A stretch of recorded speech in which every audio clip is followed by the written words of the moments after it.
Ici c'est Marseille. L'unique, la rebelle, la passionnée.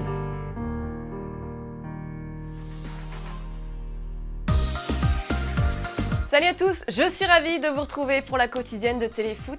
Est-ce qu'on n'aurait pas déjà un petit peu les poils en pensant à la demi-finale de Ligue Europa de ce soir? Marseille reçoit Salzbourg dans un vélodrome qui sera plein à craquer, un vélodrome qui rêve de vibrer autant qu'il l'a fait lors du dernier match face à Leipzig, et les joueurs n'ont qu'une seule envie, donner raison à leur public. Ça reste un match de très haut niveau, une demi-finale de Coupe d'Europe. Ça fait 14 ans à Marseille que ça ne s'est pas passé. Pour l'instant, il faut qu'on donne tout ce qu'on a, qu'on fasse le meilleur match possible, qu'on rende fiers le club et les Marseillais. On fera le maximum et si on peut s'inscrire dans l'histoire de l'OM, bien évidemment qu'on le fera avec plaisir.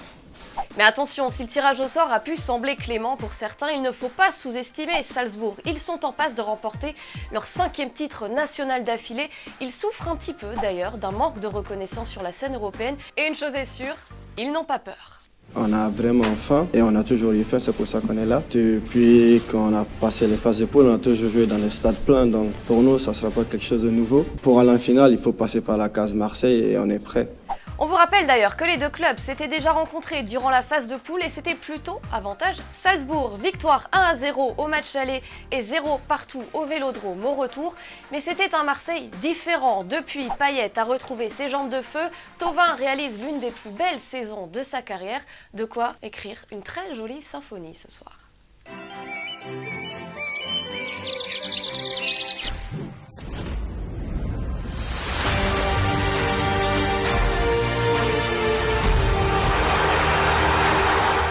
L'autre demi-finale opposera Arsenal à l'Atlético Madrid, un baroud d'honneur pour Arsène Wenger qui n'a jamais remporté de titre européen. Écoutez ce qu'il déclarait hier en conférence de presse. « Si Dieu existe et qu'il me demande « Qu'as-tu fait dans la vie ?», ma seule réponse sera « J'ai essayé de gagner des matchs de foot ». C'est l'objectif ce soir effectivement. Et d'ailleurs, il pourra compter sur l'homme en forme du moment, Alexandre Lacazette. 6 buts inscrits sur ses 6 derniers matchs. Il revient au meilleur moment et nul doute qu'il essaiera de se rappeler en bon souvenir de Didier Deschamps à moins de 3 semaines de l'annonce des 23. C'est la mi-temps dans la quotidienne. Ça commence avec un très joli but.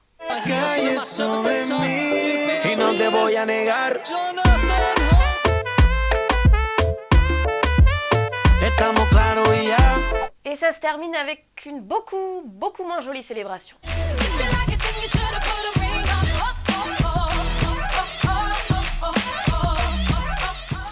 En Ligue des Champions, avantage Real Madrid après sa victoire en demi-finale aller sur la pelouse du Bayern Munich, victoire 2-1. Pour la première fois en 12 matchs de C1, Cristiano Ronaldo n'a pas marqué, mais il détient un record désormais, le joueur avec le plus grand nombre de victoires dans l'histoire de la compétition.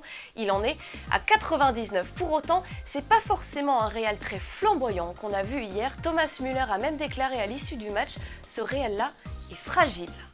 Aber ganz viel haben wir nicht zugelassen und natürlich, wenn man sieht, wie viele Chancen wir liegen lassen, dann kann man nach dem Spiel natürlich auch von eigenen Unzulänglichkeiten sprechen, müssen wir auch und dementsprechend ist es natürlich brutal enttäuschend. Le Bayern qui tentera donc le tout pour le tout au match retour, mais on sait que les Merengues sont très forts sur leur terrain, d'où notre question du jour. Avec ce résultat au match aller, pensez-vous que le Real se qualifiera pour sa 3e finale de C1 d'affilée?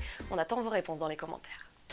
Et hier dans la quotidienne, Thomas vous demandait si Mohamed Salah pouvait être sacré Ballon d'Or. C'est un plébiscite sur Instagram, 78% de oui, vous êtes super confiant. Comme toi, super Dédéman.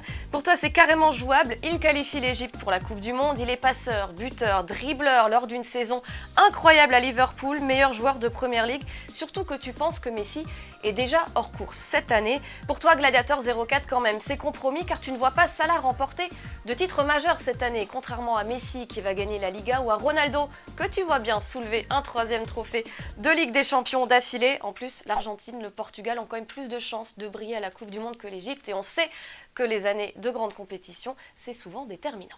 682 cartes et en moyenne 900 € à débourser pour compléter votre album Panini pour la Coupe du Monde 2018. Alors comment faire quand on n'a pas vraiment les moyens? Un couple anglais a trouvé la solution.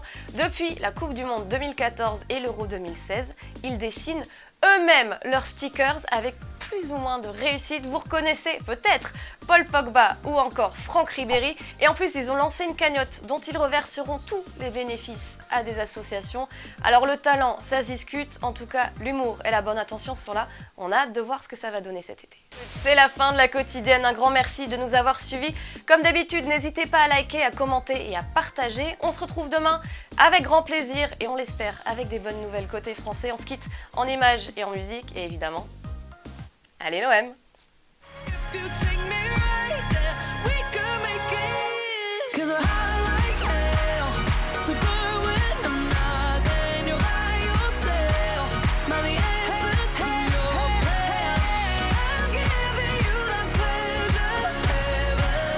Et au fait, vous voyez le petit logo Téléfoot au milieu de l'écran, eh bien on clique dessus pour s'abonner. Rejoignez-nous pour avoir la quotidienne dès sa sortie chaque jour et aussi tous les contenus exclusifs de Téléfoot. A tout de suite.